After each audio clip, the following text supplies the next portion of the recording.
What if losing interest in the job you once loved is a signal of growth? What if that shift in your energy means you've expanded and your work is ready to expand with you? In this episode, Cecilia Zapata-Harms shares how she recognized that turning point after over 3 decades in leadership and chose to build forward following intuition and intention. This is the Your Next Success podcast, and I'm your host, Dr. Carolyn Sangal. I am a life-first career coach and strategist on a mission to normalize questioning your career, because I believe each of us is made on purpose for a purpose only we can fulfill. The longer we live out of alignment with who we are, what we do best, and why we are here, the more we miss out, and the more the world misses out on what only we can give. The Your Next Success podcast is where we explore how to build a career that truly fuels your life.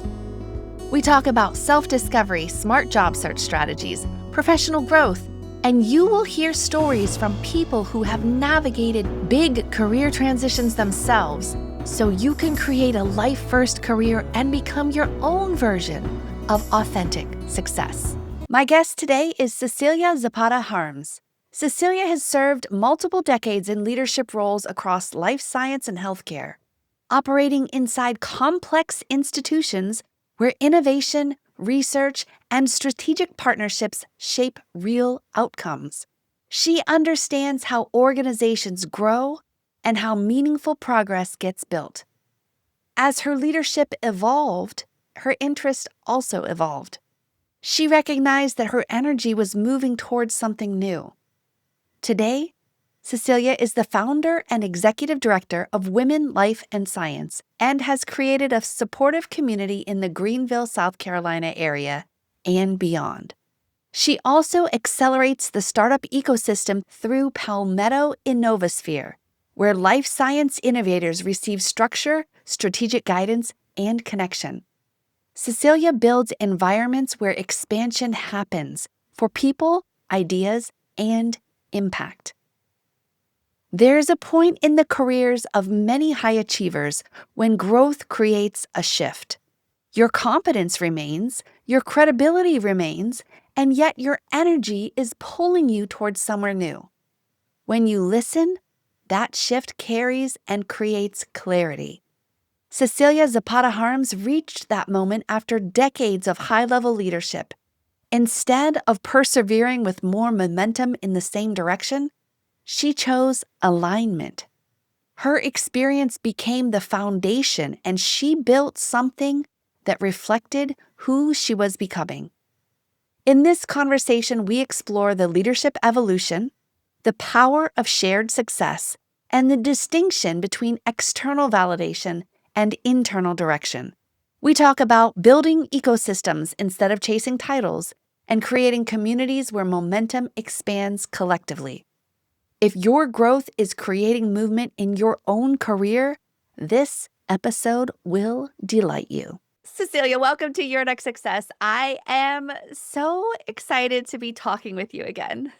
Yay! I am too. I have been looking forward to this. I am so honored to be here. Thank you so much. I remember our first conversations, and this has been so many things have happened since. Yes. Look at you. Yay, you. Look at you. I mean, I'm just like, I just keep putting my head down trying to do the right thing. As long as it's joyful. Awesome. It is joyful. Okay, good. It is joyful. I think it's also getting into a point of, wait. What did I really want to do? And what am I actually doing? And how can I adjust? But I assure you, I'm so excited to get to know more of your story behind the amazing, awesome success, promoter and gatherer and collaborator of women and, entrepreneurial companies and all of those things. So we're going to get into that. Oh boy. And this is a subject you know very well because it's you. It's all about you. So tell us, where were you born? What was life like for the very youngest Cecilia? Okay, so interesting story there, which most people that I know have heard me talk about it before. So I'm an only child.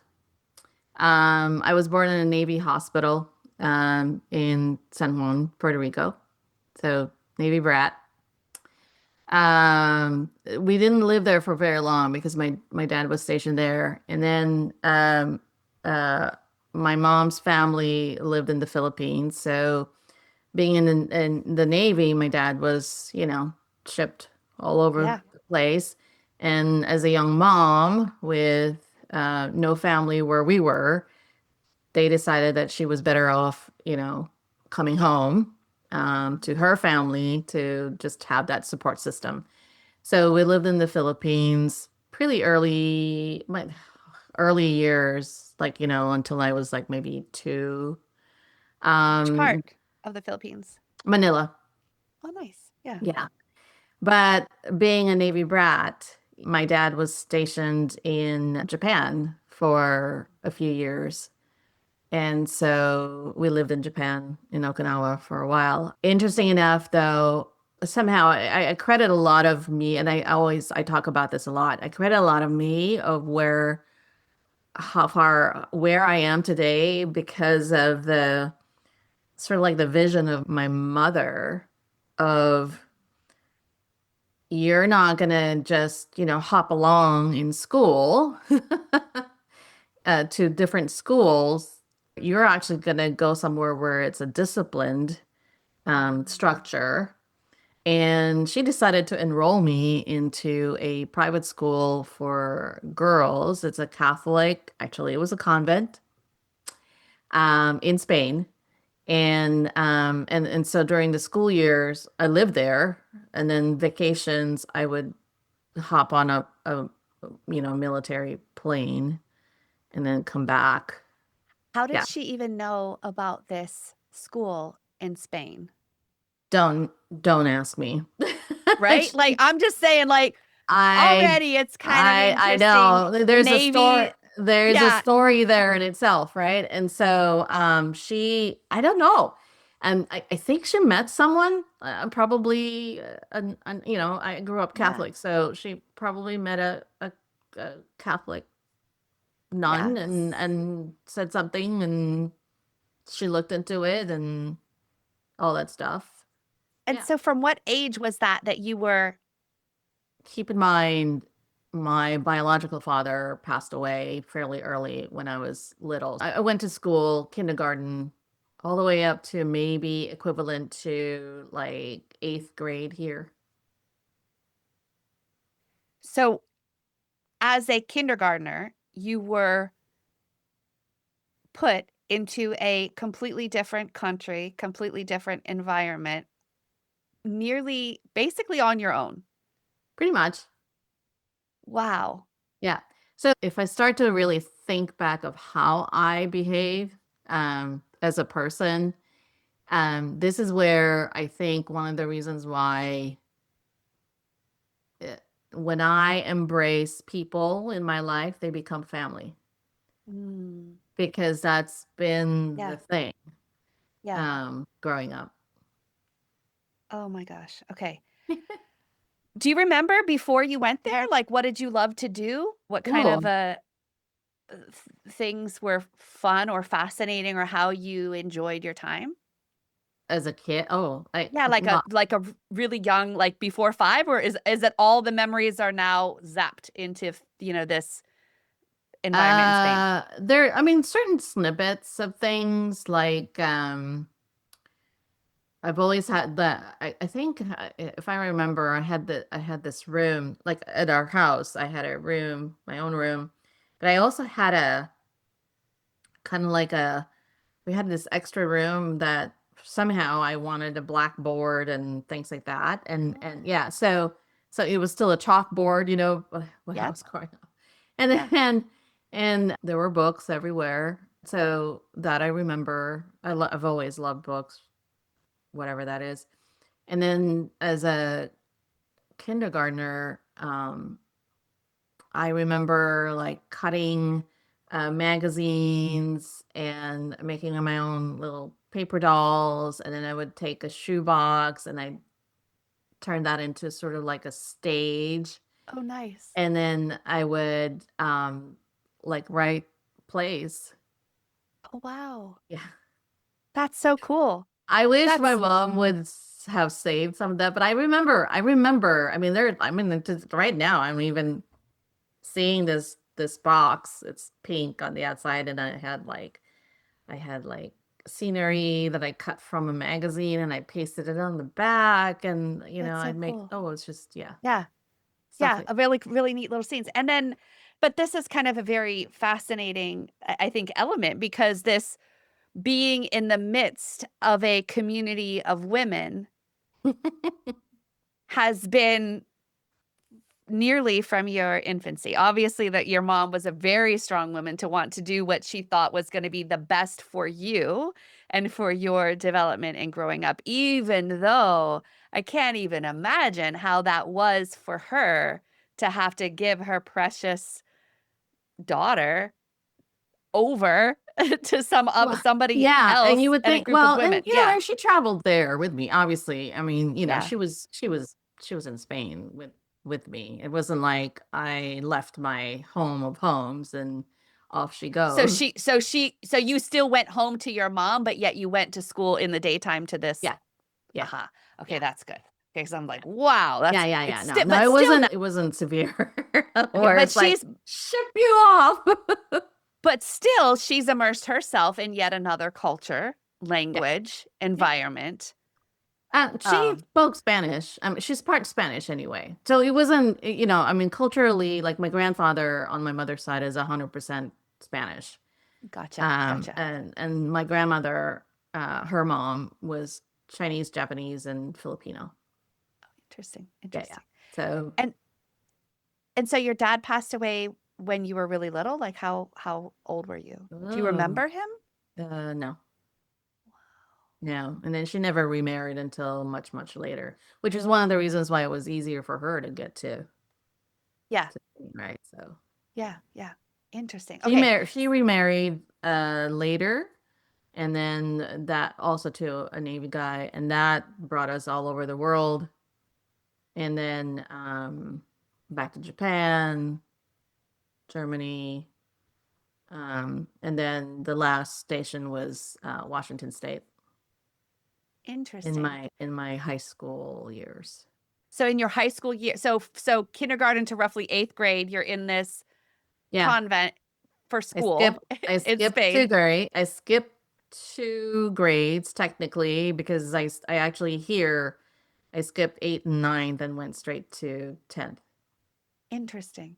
Yeah. Interesting. Okay, so you're there, then you're like Japan and all over, and then Washington State. And where did you go to high school? Chief South High, Washington State. Wow. Wow. And during school, what kind of things did you like, and what did you like outside of school? Like what fascinated you? What sort of subjects were you drawn to, and what did you do in your time outside of school?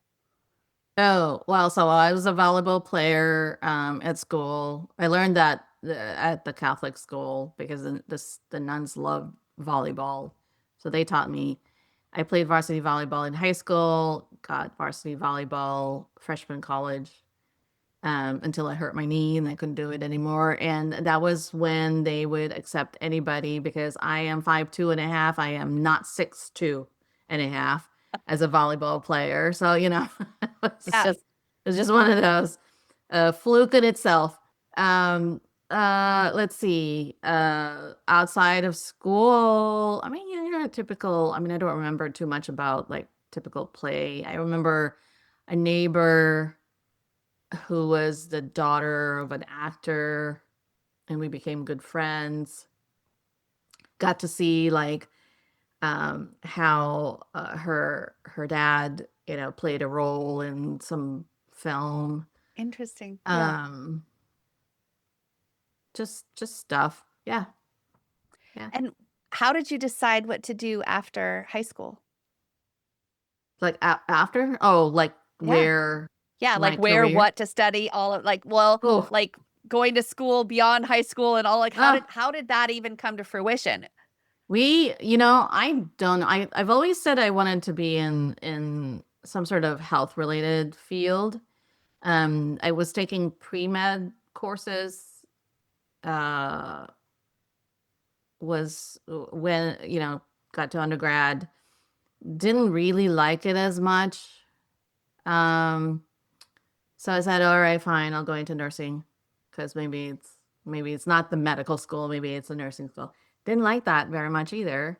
Mm. Um, uh, and then during the prerequisite classes for both of those uh, track, um, I met Dr. Soland at the University of Washington. She actually was teaching Anthropology 101. And here's this 6 foot, actually, she was taller than 6 foot. I think she was 6'2", Wow. Norwegian woman anthropologist, taught the class. She talked about archaeology. She talked about all the different disciplines under anthropology, and then her subject matter was in social cultural anthropology, and then something clicked that my fascination to culture, like Mm. different historical, different belief systems, um, all that, different countries, different. And did you just study them from Washington State, or did Yeah. you now travel and go and immerse yourself in some of those as well? Specifically in Washington State, I mean, the programs were incredible. Obviously, all great academic organizations have an incredible program. Um, the opportunity there was really because of her, but also I was fascinated with tribal, Native American Indians, but not just Native American Yeah. Indians, any tribal cultures, and so got to see and work in different parts of um, the world, Mm. from observing culture, archaeological, and then kind of getting into belief systems and stuff like that. Because my minor is actually in religious anthropology. Oh, So interesting. yeah, Yeah. yeah, Very interesting. Very yeah. fascinating. And then what happened? Oh, and then what happened? Well, so mind you, during undergrad all the way through grad school, I was working full time. So we And what were you weren't, doing for work? Yeah.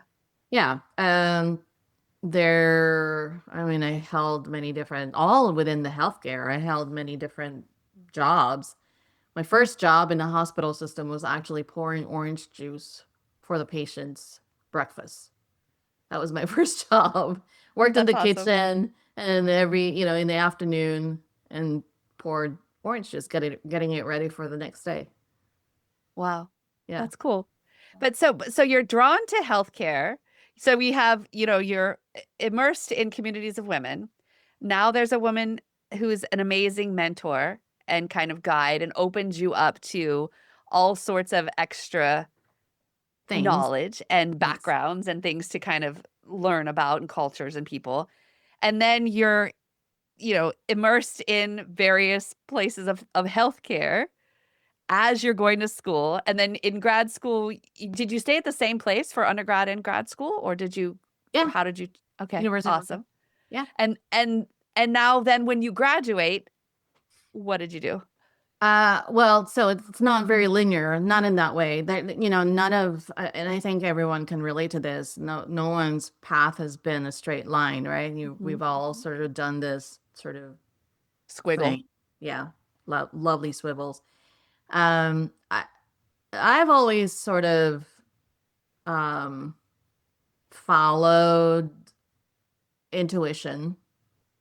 So all through college, all through grad, ended up working at Fred Hutchinson Cancer Research Center in Seattle.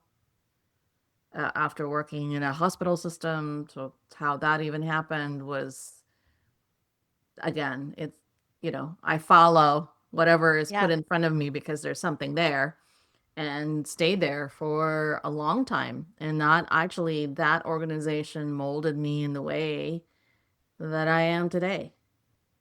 that's in what ways would you say? What are some of the ways you've contributed? Entrepreneurial, innovative, thinking outside the box, being around the constant curiosity of what if. Um, I don't really believe in the word no or the word impossible. Mm, I've always that came from just sort of that molding. Because even before, I've always like, well, what do you mean I can't do that kind of thing, right? yeah, yeah. Um, I followed the sort of that same model that they have because and worked with some incredible,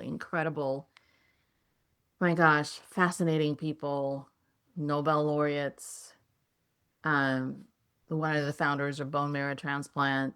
I mean, just incredible.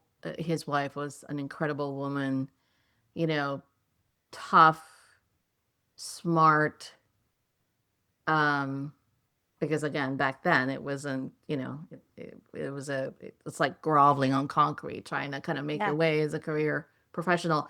She was tough, not in the sense of like tough as in like, hardcore kind of individual.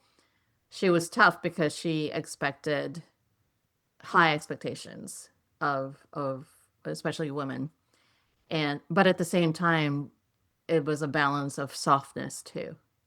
Mm, that's So nice. yeah. Maybe like a beautiful resilience where she still has a strong pull and yet flexible in how it could be achieved. Yeah, no, I characterize her more as the what would be a good word for her? It's not yes, absolutely resilient, mission driven. Mm, Mission driven. love it. Yeah, Yes. mission driven with not forgetting the heart. Mm, So, yeah. very, very important. And so then having such a great experience working with so many beautiful, amazing people, including her, then why did that? Why didn't you stay? Like, what happened there? Like, Well, how I did was you there for go a to long something? time, right? But Yeah. I, And then, but then how do you pick what to do after that? well, again, my life has been guided by a lot of different things, and I tend to kind of I guess I recognize things in front of me. Mm, Um, uh, so I was there for almost 27 years, actually almost 30 years. And so, but just like anything, evolution yeah. happens. Things change, right? There's Yep. nothing stays the same. That's the constant is change. And I was also at a point where I've done it. I've held leadership roles. I've done it. I have never I have always wanted to kind of go out on my own, and so I did. And I jumped. There was an opportunity. I mean, actually, I didn't even know what the heck I was doing, but I knew it was done. I was done, and so I let Yeah. that one go. It was you do a lot of soul searching. You do a lot of finding your life coach and reading up on books and all that stuff, and you get to a point where you're like, you can only read so much. Either go get off your ass, excuse the French, I know we're being recorded, or suck it up. I mean, Yeah. and Yeah. be fine with where you are. So, So but were there I wasn't certain like that. feelings like Huh? to this kind of the feeling of like knowing you're done, knowing that that chapter is ending and another chapter is beginning? Like, do you remember what it felt like? Or was it just like some sort of like internal knowing, or were there any physical symptoms as well? No physical symptoms. Well, I guess you could call it a physical symptom. I knew I was done because I had no interest anymore. Okay. Yeah. Yeah. And uh, when you kind of when you're done with that, Yep. that means that chapter is done. Yeah. And so then you open yourself up to a new possibility and you end up leaving. And did you end up moving as well? Nope, stayed there for a little bit longer. I mean, all the way through COVID. Okay. Yeah, and then And you were but still in Washington or were you somewhere else? no, we were still in Washington. Yeah. Interesting. Yeah. Yeah. But immediately right after that, other people that I worked with at the organization have moved on to bigger and better things too. But they themselves are entrepreneurial, and they have actually wanted to build some sort of accelerator type group. And so we did that. We started this small accelerator slash investor group. Um, Small. I mean, we have a small portfolio. Um, did I know something about, accelerator? Yes, because I would look at the Hutches as an accelerator institute. Yeah. Um, so there's knowledge there, but as an expert, probably not. So, I jumped in without knowing that I'm going to learn as I go. So, Mm. and then one of the companies that we worked with ended up moving to South Carolina, and that's what relocated us. Interesting. Yeah. Mhm. Yeah. So you spent a long time in Washington, and then why? I guess you're just following the possibility of something that's there. Had you ever visited before you Oh yeah, moved? yeah, yeah. Well, for my Yeah. previous work, I traveled all over the world. I mean, and oversaw relationships, right? Collaborators for the organization. So I know South Carolina, but I know Charleston more than I did the upstate. I didn't know. I knew North Carolina, but from Duke University area, not Mhm, mhm. not Asheville, not again Yeah. the border, right? So came out here, and you know what kicked in? I think the anthropology side of me kicked in and said, "Oh my gosh, here's another opportunity to learn a new culture, a different group.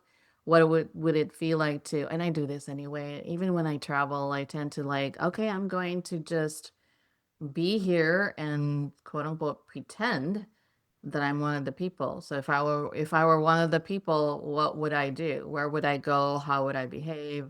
What are the Interesting. Yeah. what are the cultural things? What are the beliefs? What are the la la la? So it's a thing. It's Uh, an immersion. yeah, and I just kind of do it. And I learn as I go, and you get to a point where it's like, okay, you learn as you go, and you adapt, because adaptability is important. And then here I am. And so how did okay, so you were in an accelerator and there were some startup companies and one moved to South Carolina and so you moved to South Carolina and then you still created yet even more spaces. Part of that being women, life, and science. Part of that being a whole other accelerator kind of thing. I don't know if it spun off for the first, but like you ended up getting a radio show. You've ended up creating a community. Like, connect the dots a little bit more as to how did those, or did you just say, why not? I think there should be a community. I think there should be another accelerator over here. Like, help us understand. I How did, well, I yeah, think, there are definite signs, right? So I mean, from the practical sense of things, it's an emerging market. There's desire to build the ecosystem. yeah, There is a gap, and the expertise of the experience of building a small accelerator.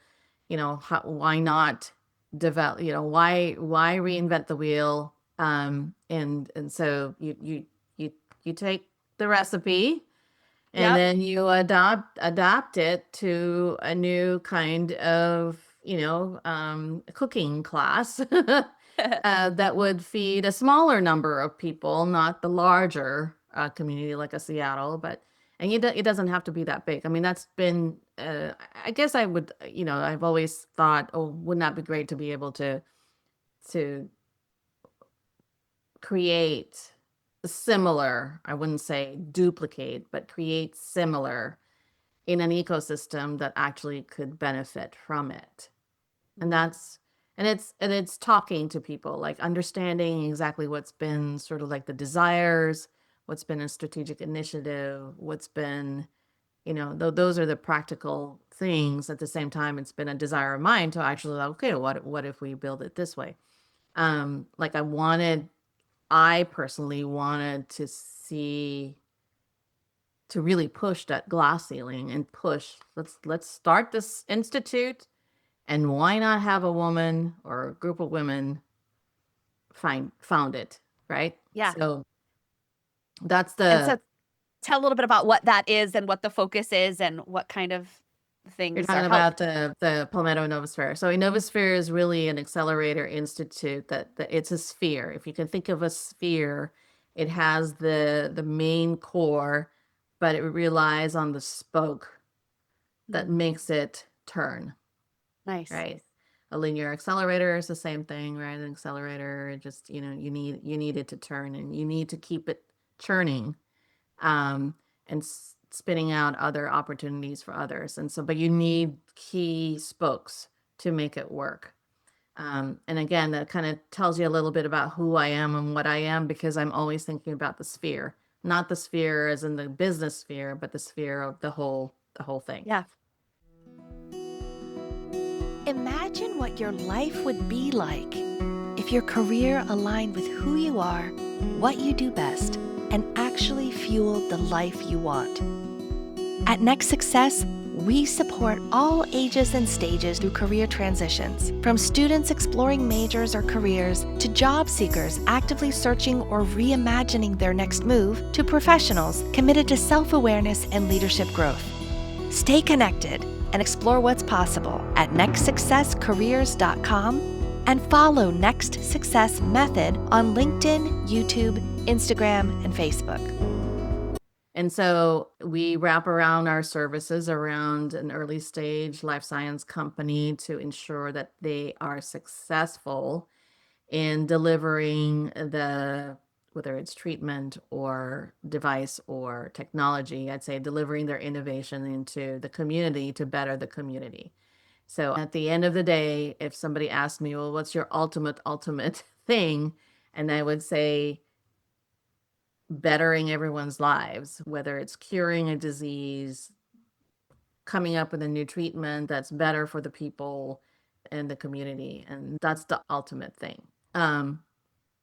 So Innovasphere is really that. It works very closely with all the stakeholders, economic development, innovators, investors, and what I call the affiliates and the government agencies, to really kind of build this sphere structure so that everybody's collaborating together, and which actually allows for a lot of these early stage companies to grow and expand and scale. And there are many different stages to scaling in a business sense. Some people will say, well, it's kind of touchy feely. It's like, not really. There's practical things in there. Is it easy? No, it's not. It is not an easy thing. It's not an easy path.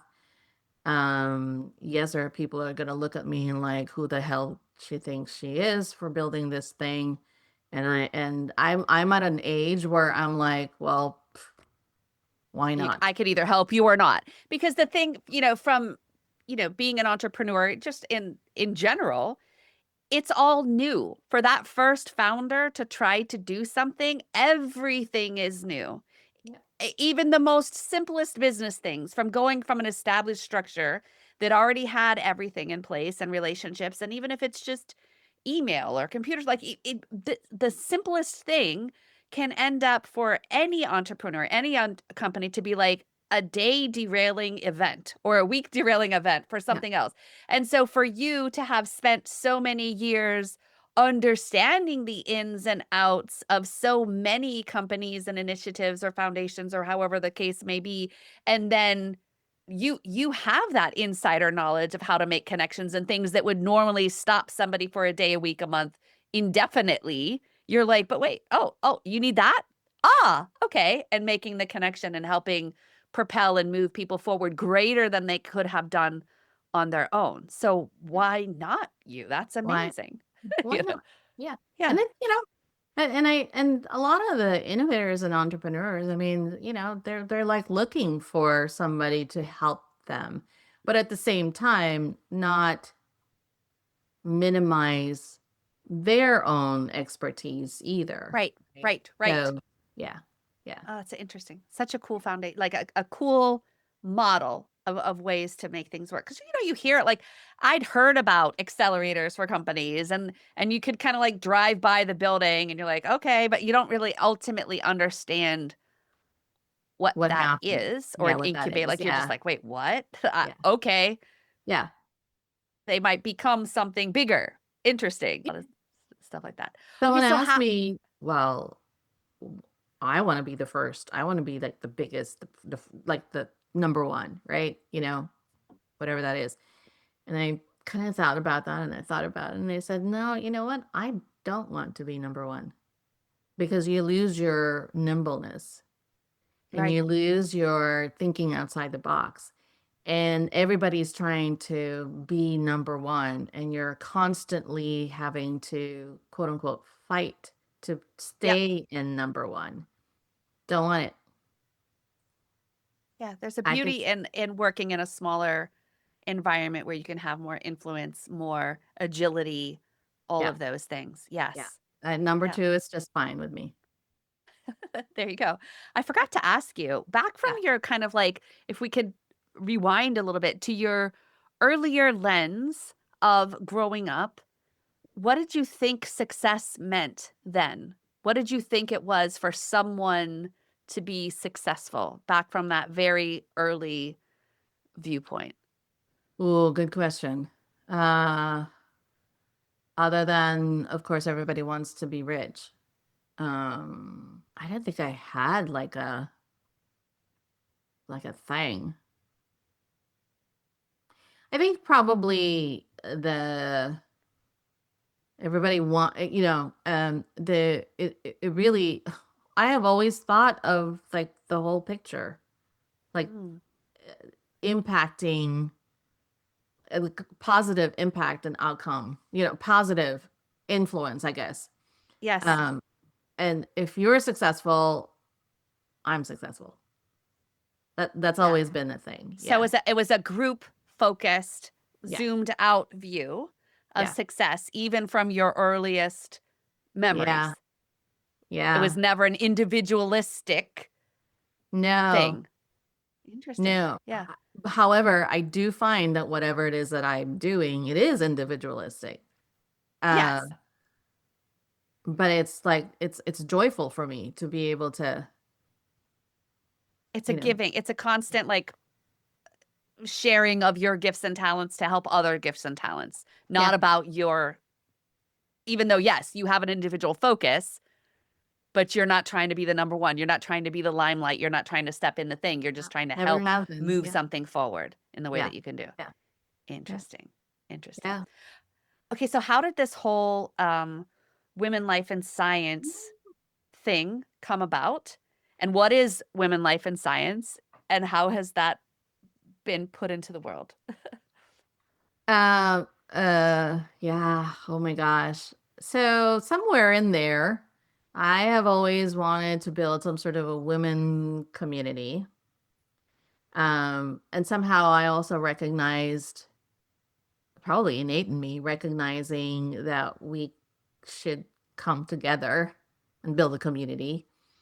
Um, from like how Women Life and Science even started, and I told you this story before.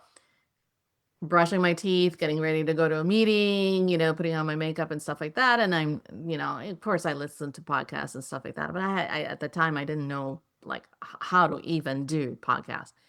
Um, I said to myself, okay, what would that be great to have like, a podcast specifically just for women to tell stories and not the like high celebrity because we have that and it's lovely to listen to those, but more what I call just the community, regular women to talk about their journeys.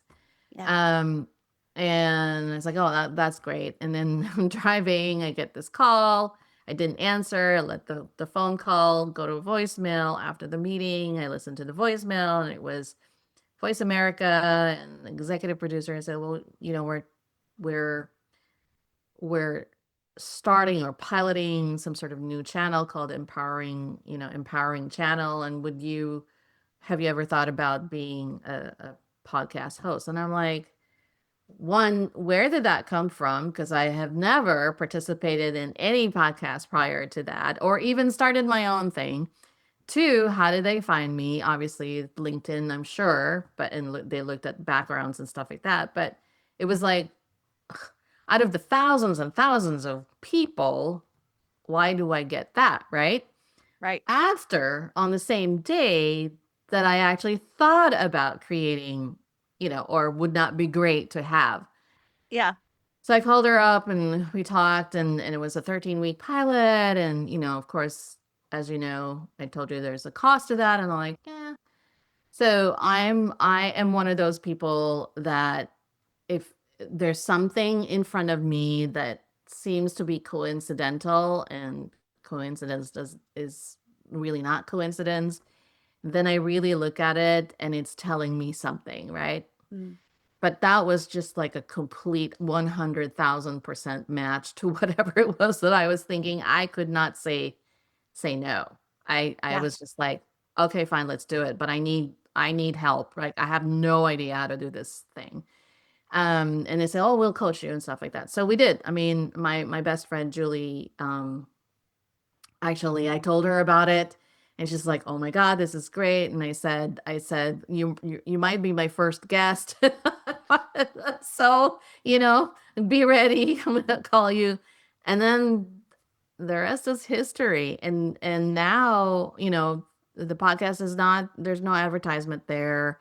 It's just stories. It's gotten to the point of really a lot of authors have been our guest, and I'm loving every single episode. Yes. Sometimes we just sort of just chat. I have met the most incredible people. Obviously, two of them, Judy and Courtney. There's more. I mean, it's just there's other stuff. And for me, that's like a blessing. It's like, okay, I am stepping into what the universe has sort of given me as my mission. Yeah, and I love it. And even that you had gone on that mission, then when I was supposed to be a host in the same network, I was like, success leaves clues, and let me try to figure out who's already in the network so I can see if I could learn from them and their experiences. Now, of course, by the time my show was supposed to start, some other things fell apart and I ended up just doing Yeah. my own thing. And yet I'm still so grateful for that experience, even though for a few months there it was quite a mess, but it led me to you. And it led me That's to getting to know you, to learning more from your experiences in that journey, to getting to be on your show. And now here it is almost a year later, and you're on mine. And it's like, wait, what? And that beautiful women, life, and science community beyond just the show, but you've had conferences, and I got to be a part of one last year. But tell a little bit about that, these beautiful events, not just, listening from wherever you are, but you've brought women together now for a few years in a row. So tell a little bit about. Well, it's 3 years, right? This is our third annual. So the podcast happened first, and it wasn't even really an organization, like a formalized organization at that time. And you've met Lilia, who is a board member of Beautiful. Women, Life, and Science, but she's Yes. also a co-founder of Palmetto Yeah. Innovasphere. So she and I are somewhat joined at the hip. I call her kind of like my South Carolina twin. Uh, but again, that's like a true example of how when it's meant to happen, people are kind of brought to you, right? And so the conference was a second thought, because as I was doing the podcast and things like that, I said, well, I have done many different conferences professionally. I had a team of event coordinators and stuff like that. Totally, within the cancer research world, know all about it. This one was like, let's just do it. And oh my gosh, let's just do it. Started talking to people, and we just, we did their first one. We had a great turnout. The second one that you attended, that was just a second one. And having Courtney come, um, was meant to happen. And that even at that conference, you saw how the interaction of every participant, men and women, we had a small number of men and they participated, very interactive. And it really just truly turned into more of a retreat because it was very interactive, and just the connection was incredible. I mean, you felt it in the room, Yeah. uh, all throughout. I look at it, again, it's just it was a residual from the podcast. It's like, well, let's bring together women and let's just kind of, tell stories. And then at the same time, it was almost like, okay, something is happening here. I don't know what it is, but let's just continue. Um, and it also has become sort of like a think tank Hmm. of women leaders. I have an idea. Wouldn't it be great? Oh, Yeah. we need to talk about women's health. How can we take action? Not just as a group, we're not lobbying for anything, but Yeah. individually, how can we get involved? And that's the theme for this year, the science of self. And I think there's more to it than that. So it'll evolve. I'm a prime believer of evolution when it comes to organizations and communities. It will evolve into something else, or grow, or evolve into something bigger, I should say. Um, what that's going to look like, I don't know what it looks like yet. Am And you're I going open to to it. be a part Yeah. of it? Is somebody else is going to take over? Um, I I'm fine with that. Somebody else has an idea that can really take it to the next level. I'm okay because it's not And about so me. again, yeah, yeah, you're you're just your selfless version of success, I would say. And but that's even I've seen that there's many events and other things that you have. So there's still this podcast to tell stories of women. And then there's this conference slash retreat that happens annually. And then I've seen other events that take place throughout the year, and primarily I guess it's the Greenville, South Carolina community, and yet all are welcome to be Yes, able to come and yes, participate. yes. Yeah. Yeah. It's And then I it's have my professional stuff, right? I go to professional conferences because it's part of my work.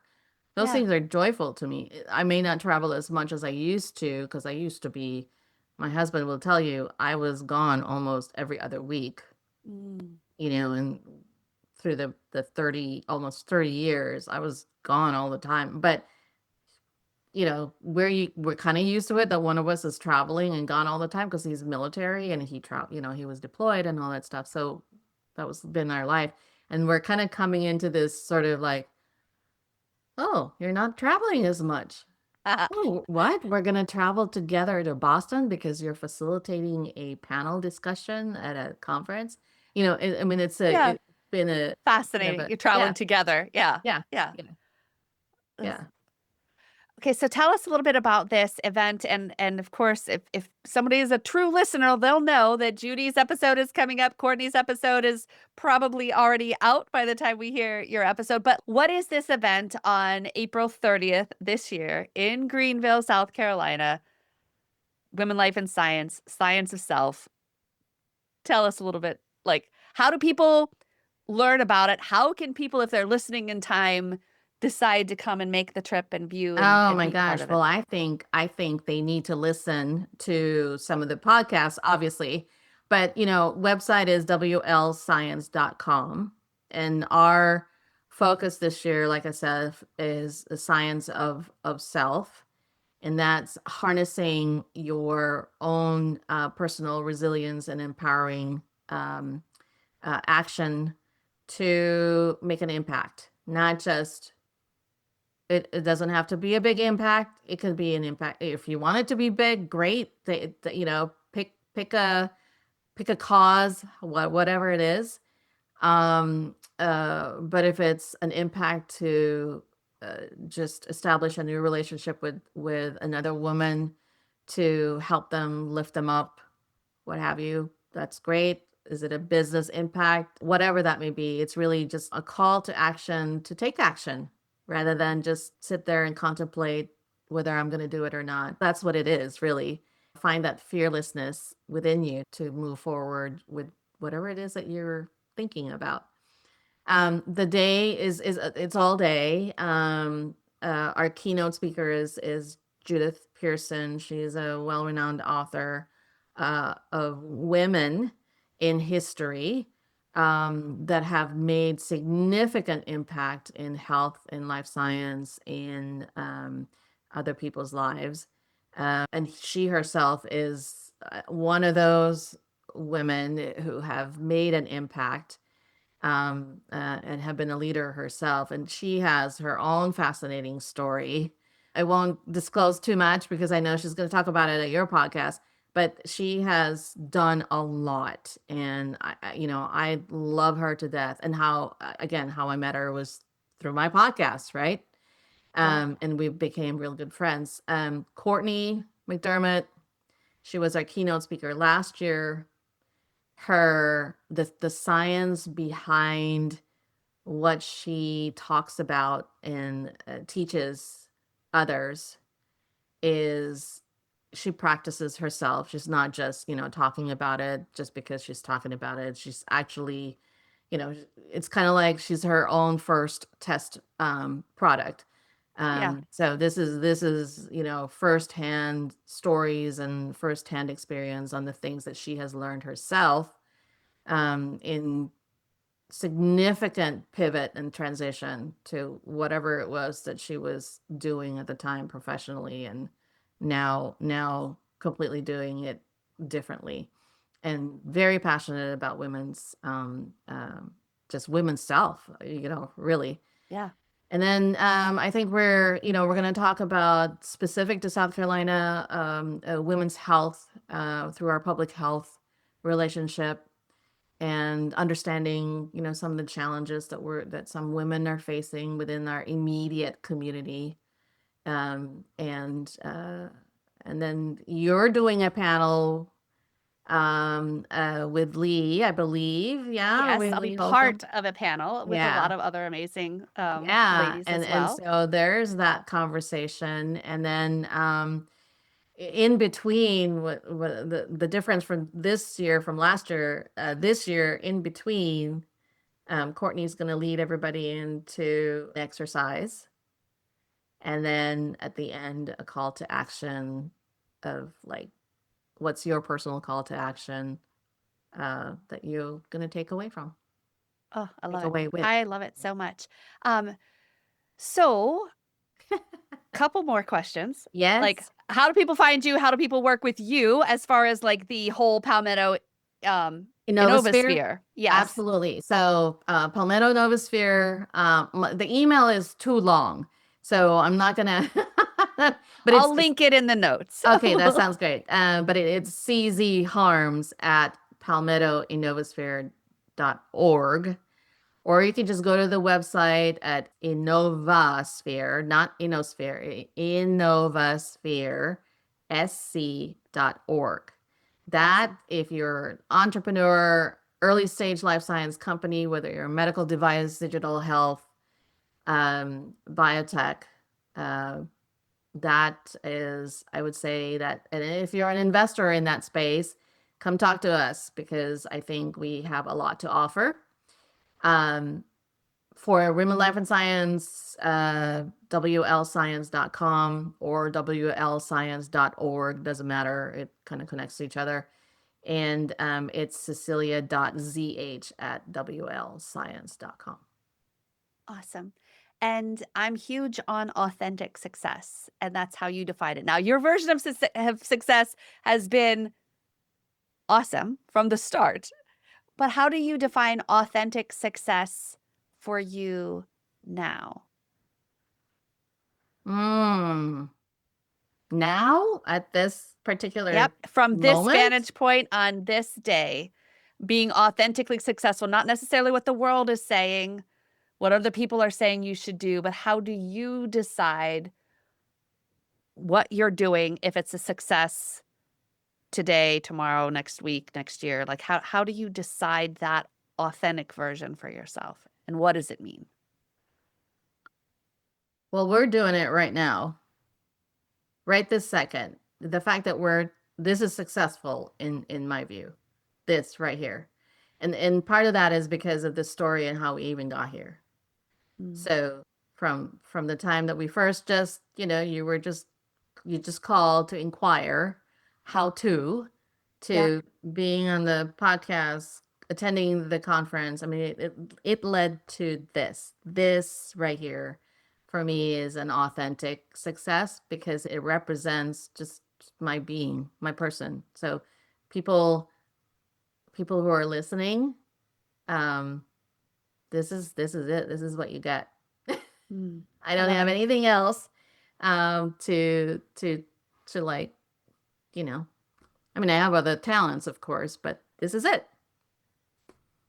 Yeah. You're just an amazingly beautiful, helpful, forward thinking collaborator, innovator, community builder, and just allowing all of your gifts and talents to flow through you for the betterment of the world. And I, for one, am extremely blessed and grateful to have been introduced to you, to have this develop into more of a friendship. And I can't wait, or I can hardly wait. I can wait, but I can hardly wait to see how this community that you've built evolves, develops over time.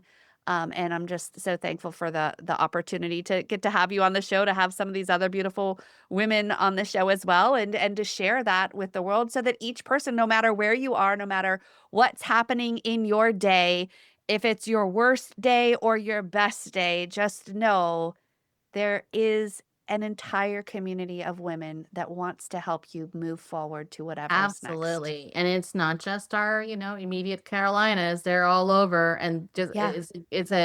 it even our speakers, right? I mean, look, we span uh the first year we even had somebody from London, but this year we're more national.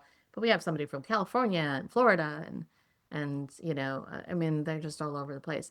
I am going to say just a little plug for Women Life and Science Conference. We are, if your listeners are in the ability to also promote the conference, but at the same, and also if they're able to sponsor the conference, that would be fantastic. That all the information is on the website, or just go to Eventbrite and type in Women Life and Science Conference.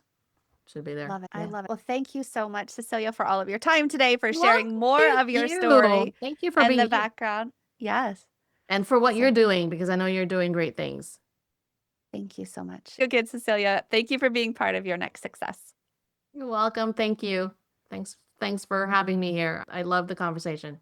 Cecilia, thank you. Your leadership expands possibilities.